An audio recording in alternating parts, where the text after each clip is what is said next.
ఆ రోజుల్లో మీరు ఇతర భాషలు నేర్చుకోవడానికి తావు ఎక్కడ ఉండింది? మెడ్రాస్ వెళ్ళారు కాబట్టి తమిళ్ నేర్చుకున్నారు. మరి కన్నడ అవన్నీ ఎలా వచ్చాయి మీకు? కన్నడ మాతృభాష అంటే తెలుగు. కన్నడ సినిమా చేశాను నేను.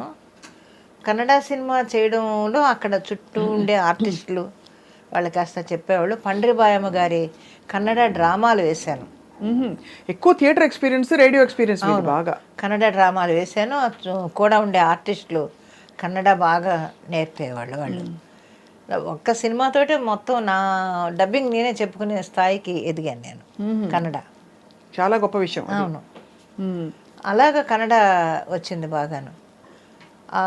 రాజ్ కుమార్ గారి మిస్సెస్ పార్వతమ్మ గారు వీళ్ళందరూ కూడా బాగా హెల్ప్ చేసేవాళ్ళు.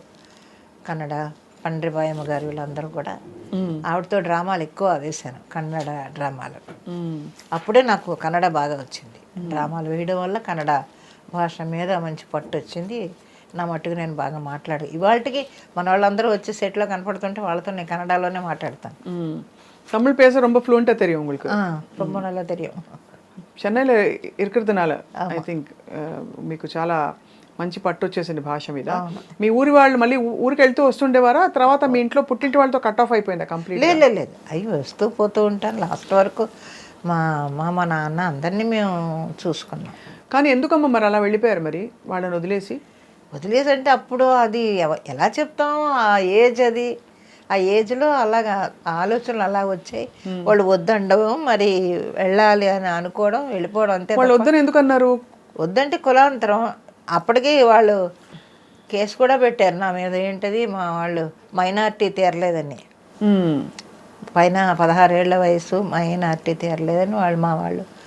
ఆ తర్వాత మా ఆయన తరపు వాళ్ళేమో అక్కడ వాళ్ళ ఇంట్లో ఎవరో డాక్టర్ ఉంటే వాళ్ళు సర్టిఫై చేసి లేదు ఈ అమ్మాయికి మైనార్టీ తీరిందని వాళ్ళు పెట్టి పెద్ద గొడవలు అయ్యాయి. ఆ తర్వాత నేను మా ఆయన చెన్నై వచ్చేసిన తర్వాత మా ఆయన మా వాళ్ళకి ఎక్కువ కావాల్సిన ఆయన అయిపోయాడు.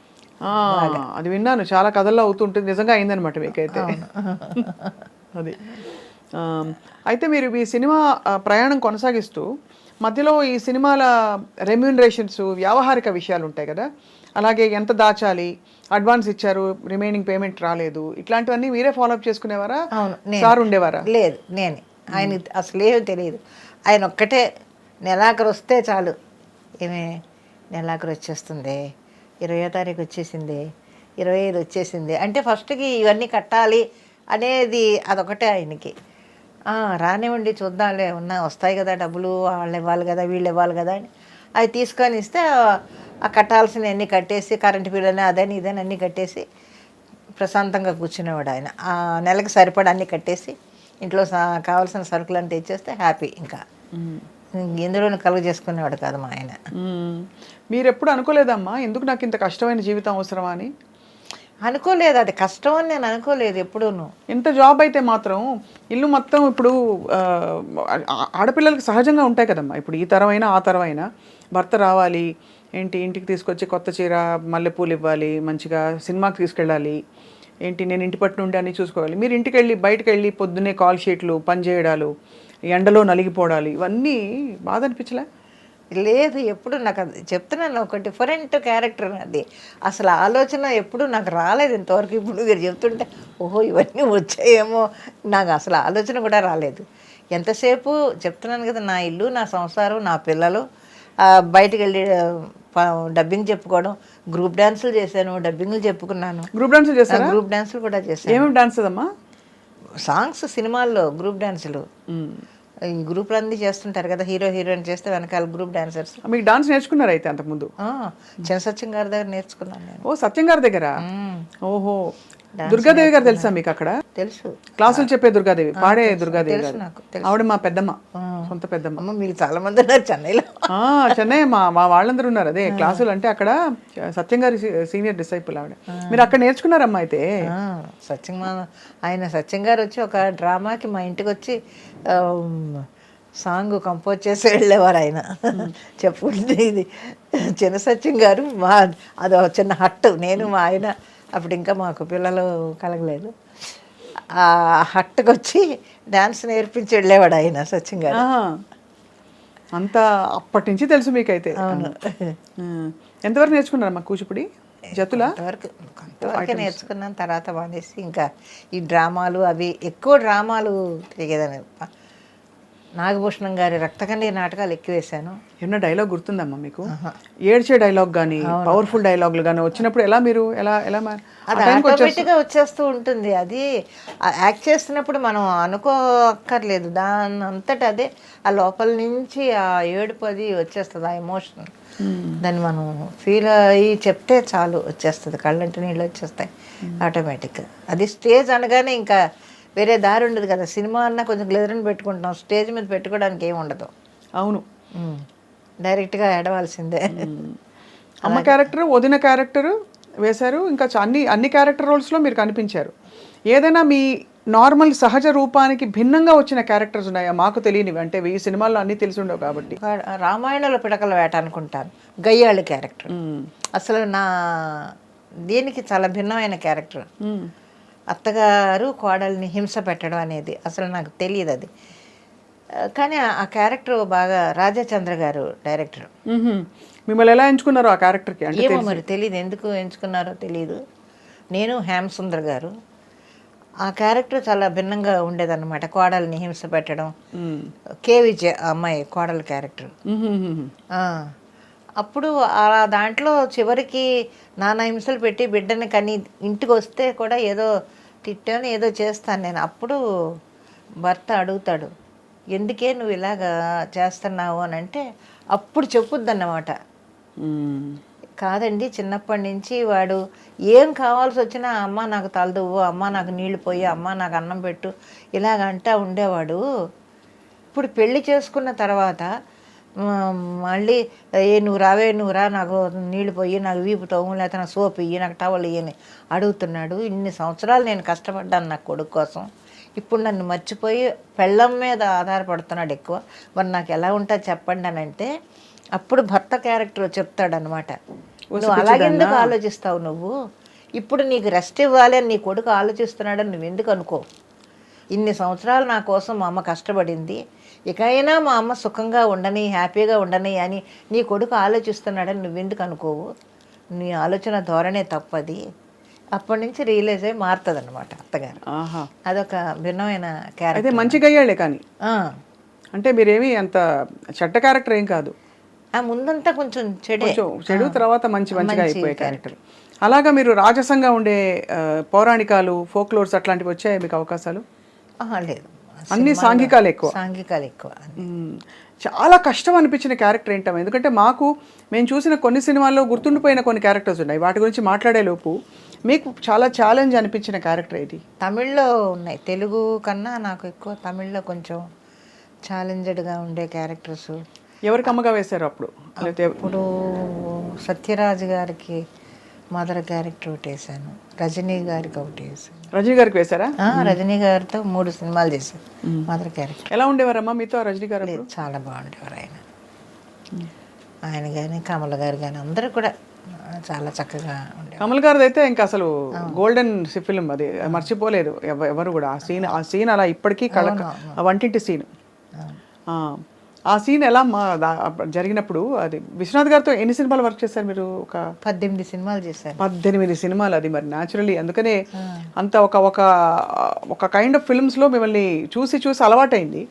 సో కానీ సాగర సంగమంలో మాత్రం అది గోల్డెన్ ఇది. మీ దగ్గు కానీ, మీ నేత చీర కప్పుకున్న తీరు అంతా ఎంత సహజంగా ఉంది. అక్కడ విశ్వనాథ్ గారు అందరికీ చెప్పించేవారట, మీకు కూడా చెప్పారా? చెప్తారు. కొన్ని పద్ధతులు ఆయన్ని చూసే నేను నేర్చుకున్నాను, కట్టు బొట్టు అంతా కూడా. ఇప్పటికీ నేను అదే ఫాలో అవుతాను. అన్యాచురల్గా ఎక్కడ ఉండను నేను. మామూలు బయటకు వెళ్ళేటప్పుడు కానీ, రెడీ అవ్వడం కానీ, ఏది పద్ధతిగానే ఉంటాను తప్ప ఇదిగా ఉండను నేను. అక్కడి నుంచి వచ్చిన అలవాట్లు అవన్నీ. నేను జంధ్యాల గారు వీళ్ళందరితోటి పనిచేయడం వల్ల ఏమిటంటే ఒక పద్ధతి, ఒక ఇంట్లో ఉండే ఒక ఆవిడ, ఒక మిడిల్ క్లాస్ లేడీ ఎలా ఉంటుందో, మధ్యతరగతి కుటుంబంలో అలాగే అలవాటు అయిపోయింది నాకు. మరి ఇన్ని 1000 సినిమాలు చేశారు కదమ్మా, ఇంతమంది మహామహులతో నటించారు. పొదుపు చేసుకోవడం, దాచుకోవడం ఇవన్నీ అలవాటైందా? అసలు మొత్తం వచ్చినంత ధారాళంగా పిల్లలకి, కుటుంబానికి ఖర్చు పెట్టడమేనా? లేదమ్మా, అది మాత్రం నాకు రాలేదు. దాచుకోవడం జాగ్రత్త పడడం అనేది లేదు. కాకపోతే ఏదో దేవుడు ఇచ్చినంత వరకు ఒక ఇల్లు కట్టుకున్నాను చెన్నైలో, తిరగడానికి ఏదో కారు ఉంది, పిల్లలు హ్యాపీగా వాళ్ళ జాబులు, వాళ్ళ పిల్లల కన్నా వాళ్ళ పిల్లలు ఇంకా బాగున్నారు, మా పిల్లల కన్నా వాళ్ళ పిల్లలు ఇంకా బాగున్నారు, అందరూ హ్యాపీగా ఉన్నాం. చెప్తున్నాను కదా, నాకు ఆస్తులు లేవు, అప్పులు లేవు. ఇవి హాయిగా ఉంటే అప్పు లేకపోతే హాయిగా నిద్రపడుతుంది. అవును, ఒక్క పైసా, సింగిల్ పైసా అప్పు లేదు, ఆస్తులు లేవు. ఉన్నంత వరకు ఏదో వచ్చిందా, నా కుటుంబానికి హెల్ప్ చేసుకున్నానా. ఇప్పటికీ కూడా ఇక్కడ నేను ఉండి, ఎందుకంటే పిల్లల మీద ఎవరి మీద మనం ఆధారపడకుండా నా మెడిసిన్స్ వరకు నేను సంపాదించుకుంటే చాలు అనే దానితోటే తప్ప, వాళ్ళందరూ ఎందుకు నువ్వు అక్కడ ఉంటావు, నువ్వు వచ్చే అని గోలన్నమాట. ఎందుకమ్మా మీకు ఉండడం, అంటే బంధాలు అలా అలా ఉంటేనే ముద్దుగా అందంగా ఉంటాయి అనిపిస్తుందా మీకు? అవును, ఎందుకంటే మనకు మనం ఇంకా ఇప్పుడు మూల కూర్చొని అలా కూర్చుంటే కూర్చోలేం. నేను అసలు కూర్చోలేను. మామూలుగా ఇంట్లో రూమ్లో ఉన్నా కూడా అది తీసి ఇది తీసి అది సర్దుతూనే ఉంటాను అనమాట. ఎప్పుడు ఫోన్ చేసి ఏం చేస్తున్నావు అంటే నా రూమ్ సర్దుకుంటున్నాను అంటాను. ఎప్పుడు చూడు రూమ్ సర్దుతూనే ఉంటావా అంటారు మా ఇంట్లోంచి. అలాగే అది అలవాటు అయిపోయింది. అందువల్ల గమ్ముని ఇంట్లో కూర్చోలేను. 4 రోజులు ఇంట్లో సైలెంట్గా కూర్చుంటే అస్సలు కూర్చోలేను, ఏదో పని చేసుకోవాలి. అందుకని సరే మనం ప్రయత్నం చేయకుండా మనల్ని వెతుక్కుంటూ వస్తున్నాయి వర్క్. అలాంటప్పుడు చేసుకోవడంలో తప్పులేదు కదా. ఇప్పుడు నాలాంటి వాళ్ళు ఎంతమంది ఖాళీగా కూర్చొని పోసుకోవాలి కవర్లు మాట్లాడుకుంటూ కాలక్షేపం చేస్తున్నారు కదా. అది లేదు, హ్యాపీగా మనం కష్టపడుతున్నాం, పని చేసుకుంటున్నాను, నా ఫుడ్ నేను తింటున్నాను, నా ఇంట్లో నేను ఉంటున్నాను, ఎవరి మీద ఆధారపడలేదు. అదొక తృప్తి నాకు. పని చేసుకుంటున్నాం, భగవంతుడు శక్తి ఇచ్చాడు, పని చేయడానికి శక్తి ఇచ్చాడు, అదంతే. అమ్మ ఒక మాట అంటాను, ఇది తప్పైతే క్షమించండి. మీలో నాకు ఎక్కడో బహుశా మీకు కావలసినట్టే జీవితం జరిగిందా లేదా అనే ఒక చిన్న, ప్రతి వాళ్ళకు ఉంటుంది కదమ్మా ఒక అవలోకనం చేసుకుంటే, ఒక కష్టపడ్డ బాధ కనిపిస్తుంటుందమ్మా. ఎప్పుడు చూసినా అనిపిస్తుంది. మీ రెసిపీ రీల్స్లో చూశాను, అంటే అంత సిన్సియర్గా మీరు జీవితానికి కమిట్ అయిపోయి అన్నీ చేసుకుంటూ వచ్చారు. ఒక్క క్షణమైనా ఆగి ఆలోచించారా నాకేం కావాలని? ఆలోచించలేదు అసలు, నాకు ఆలోచనే రాలేదు. అది ఎవరో నమ్మినా నమ్మకపోయినా కానీ నాకు అసలు ఆలోచన అనేది రాలేదు. ఇలాగ నేను కష్టపడ్డానా, నేను ఇలా చేశానా అనేది లేదు. అంటే ఎవరి కోసం, నా కోసమే కదా కష్టపడుతున్నాను, నా ఇంటి కోసం కదా కష్టపడుతున్నాను అనే ఆలోచన తప్ప ఇంకొకటి నాకు తెలియదు అసలు.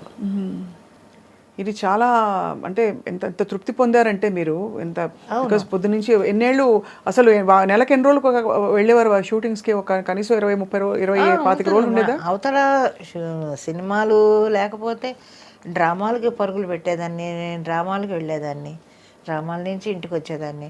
ఇంట్లో ఉంటే ఇల్లు, నా సంసారం, నా ఇదే, నా పిల్లలు, అంతవరకే. బయటికి వెళ్ళానా అక్కడ షూటింగ్లు అవి, అంతే తప్ప ఈ కష్టపడుతున్నానా, ఎందుకు ఈ కష్టం అనేది ఆలోచన రాలేదు. అది వస్తే ఏమన్నా అలా ఉండేదేమో, నాకు ఆలోచనే రాలేదు అసలు ఇంతవరకు. ఇది ఉన్నంతవరకు హ్యాపీగా ఓకే, మన పిల్లలు బాగున్నారు, నా ఇల్లు బాగుంది, నా సంసారం బాగుంది, ఓకే అనుకునేదాన్ని.